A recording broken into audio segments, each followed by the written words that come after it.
cairan asam sulfat itu sangat berbahaya jika bersentuhan langsung dengan tubuh manusia. Apabila terkena kulit, ini bisa melepuh seperti luka bakar. Bahkan dengan kadar yang tinggi, dengan dosis yang tinggi, bisa melebihi luka bakar.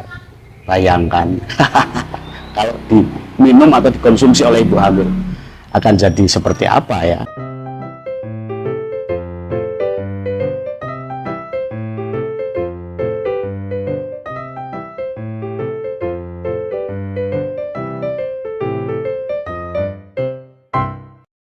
Penting nggak penting, bisa jadi penting, tapi itu nggak penting lah ya.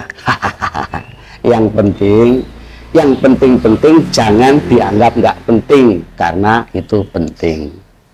Nah, bicara soal penting nggak penting, ini ada satu peristiwa yang sebenarnya sudah lama terjadi, sudah sekitar 7 tahun yang lalu, yaitu peristiwa kecelakaan truk tangki bermuatan bahan kimia di Jalan Tol Grogol, Jakarta Barat.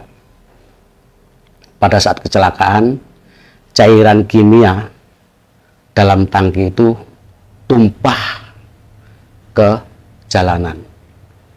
Ada satu korban meninggal dunia, yaitu seorang warga yang saat itu tidak sengaja menghirup larutan kimia yang tumpah di jalanan itu. Larutan kimia ini namanya asam sulfat.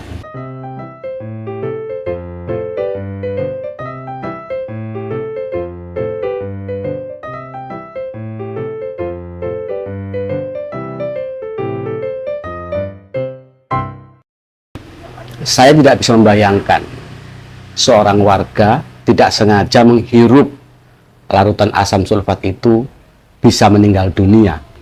Apalagi kalau asam sulfat itu dikonsumsi oleh ibu-ibu hamil.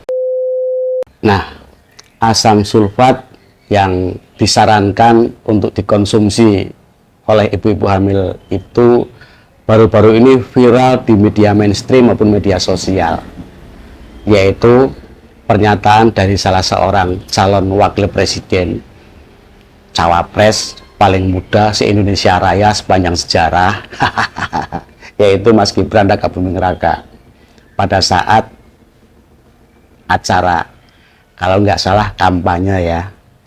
Namun sebelumnya saya akan spill videonya seperti apa supaya nggak gagal paham.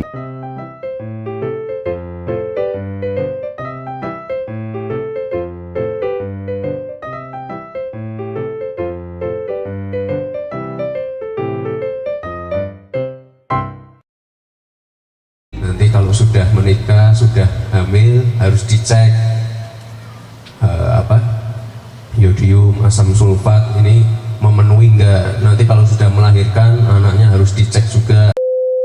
Ternyata ucapan Mas Gibran, Mas Cawapres yang menyarankan agar ibu-ibu hamil jangan lupa perhatikan asam sulfatnya itu adalah salah ngomong, salah ucap, dan salah bicara.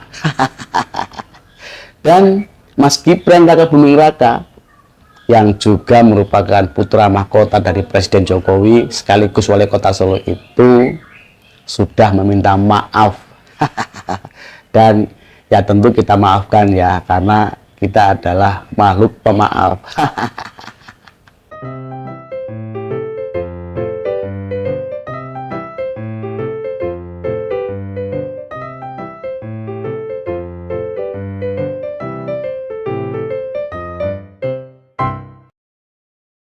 Sebenarnya penting nggak penting sih membahas video ini, tapi buat saya ini penting ya. Jangan sampai video Mas Gibran itu terpotong menyebar ke penjuru Republik ini sampai ke pelosok-pelosok desa, ditonton oleh ibu-ibu hamil dan tidak melihat klarifikasi kesalahan ucap dari Mas Gibran itu. Bagaimana nanti kalau ibu-ibu hamil setelah membaca atau melihat pernyataan Mas Gibran itu datang ke toko kimia, beli asam sulfat lalu dikonsumsi? Tentu ini akan membahayakan ibu hamil sendiri ya. Karena menurut para pakar kimia, cairan asam sulfat itu sangat berbahaya jika bersentuhan langsung dengan tubuh manusia. Apabila terkena kulit, ini bisa melepuh seperti luka bakar.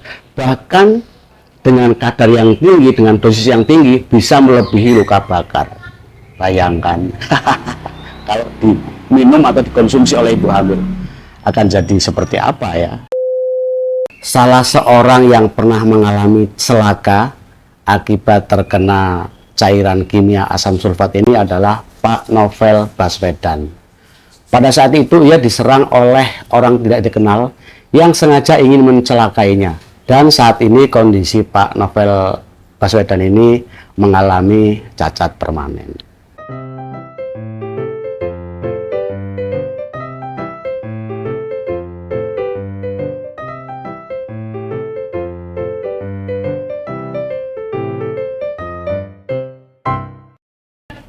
Sekali lagi, penting nggak penting, buat saya penting. Karena jangan sampai video pernyataan Mas Gibran yang menyarankan ibu-ibu hamil untuk mengkonsumsi asam sulfat itu beredar luas sampai ke pelosok-pelosok negeri, ke daerah-daerah yang nonton tidak melihat klarifikasi kebenaran video ucapan dari Mas Gibran itu. Lalu ya beli asam sulfat dan dikonsumsi. Tentu ini sangat berbahaya ya.